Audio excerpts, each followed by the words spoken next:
How you doing, guys? This is Rover Sports again, recording a video on the NFL. We're doing a Giants-Eagles preview video. I think tomorrow the Philadelphia Eagles are not going to be mature enough to go to New York. I think that mentally they're going to collapse. I think they're going to look like they did against Washington with Josh Huff, his situation of him carrying a gun illegally in the state of Pennsylvania, having weed in the car and getting kicked off the team. I think this Eagles team is young, immature, and they're a talented team. And on paper, they should win this game because the Giants have not been able to run the ball at all, and the Eagles just shut down Ezekiel Elliott. So the Eagles are a much better team than the Giants. Just mentally, I think that just like they were better than the Redskins, they're going to come out like they did, like the Detroit first half. And I think that the Giants are going to get a little momentum throwing the football. And I just think the Eagles are going to play really poorly tomorrow and lose to the Giants that are coming off a bye week. This doesn't mean that I think the Giants are any good, because I think, in fact, the Giants long-term are in a lot more trouble than the Eagles, because I'm not a Ben McAdoo fan whatsoever. And the people that watch this channel know that. What do you think about the game tomorrow? Yeah, hi, it's Bruce, the Sports Doc here with Rover Sports. I think the game will be close, but I believe that Doug Pederson took a lot of shots from the media, from the fans. I think it was a gut check. And I look at Eli Manning, and I think in some ways he's a bit like Sam Bradford.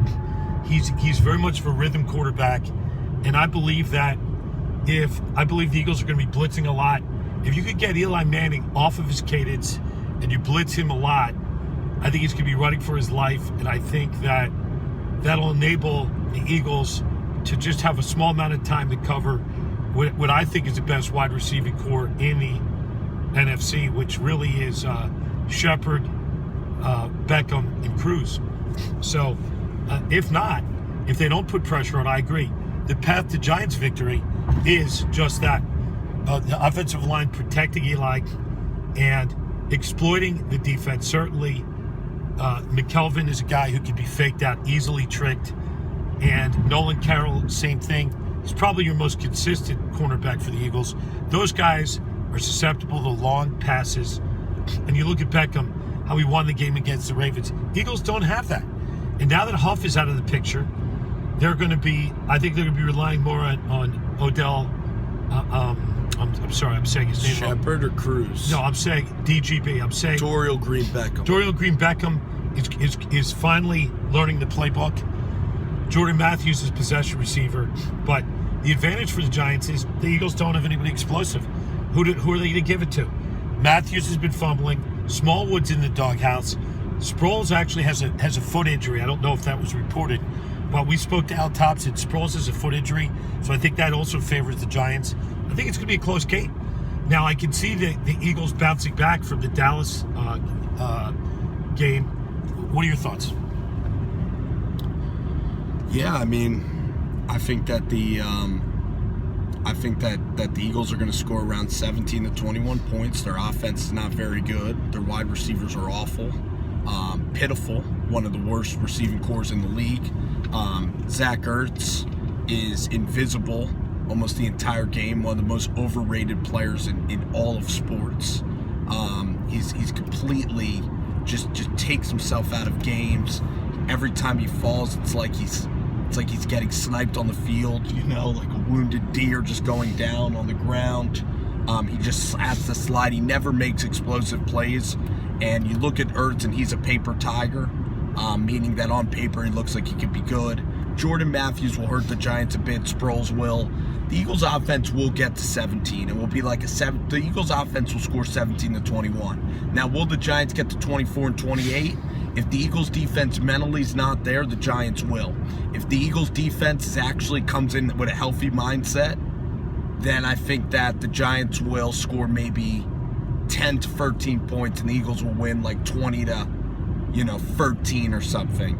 But I predict the Giants are going to score points, so I'm taking the Giants here, 24 to 17. I think it's going to be the worst game the Eagles play all year tomorrow, And because I just don't think Doug Pederson's mature enough to get his team focusing. I think the team is talented, they just aren't mature enough for me. It's all between the ears in the NFL. That's why you see crazy stuff go down on a week-to-week basis. You know, that's the reason that trying to think of what was a game this year that was just absurd.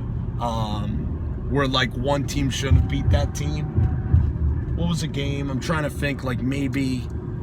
Well, I would say the beginning part of the year, San Diego lost a lot of winnable games. They just choked games away at the beginning. Arizona losing to the Rams is like a game like that, you know. And look at the Rams now. They have no momentum. They're in the doghouse right now. It's just a momentum league. That's why the Falcons were able to bounce back. You know, that's why the Falcons crushed the Bucs, because they were able to beat the Packers in thrilling fashion. They just how you practice. Look at the Tampa Bay Buccaneers. They lost a heartbreaker to the Raiders, and then they went and got slaughtered by the Falcons. So that's how the NFL works. It's a momentum business. Yeah, no doubt. And I'm looking at the special teams we didn't bring up yet. I believe the Eagles have a distinct advantage with Dave Phipp on the special teams.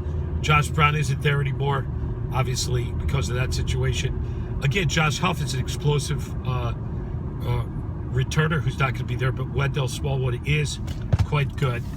And so I think the Eagles have an advantage there. We talk about maturity, and I think you're really referring to the offense of the Eagles. But if you look at the defense, there's a lot of maturity on that on the defense. You know, you look at Connor Barwin's really the leader. Malcolm Jenkins looks like he's 50 years old, and he's certainly not immature. You got to worry about the defensive backs. McKelvin, I think, I wouldn't call it maturity. I think it would be just intelligence. Football IQ. I think it's pretty low. He's very athletic. So I mean, there's a lot of variables here. Sure. You look at the Giants D. They've been susceptible to getting gashed a lot, and we'll see. We'll see how this matchup is. The Eagles. One last thing. Sure. The Eagles typically do well. For some reason, they do well at the Meadowlands, and we'll see if that carries through. So I'm not ready to do a prediction. We're going to do that the next live stream. Appreciate you guys hanging out.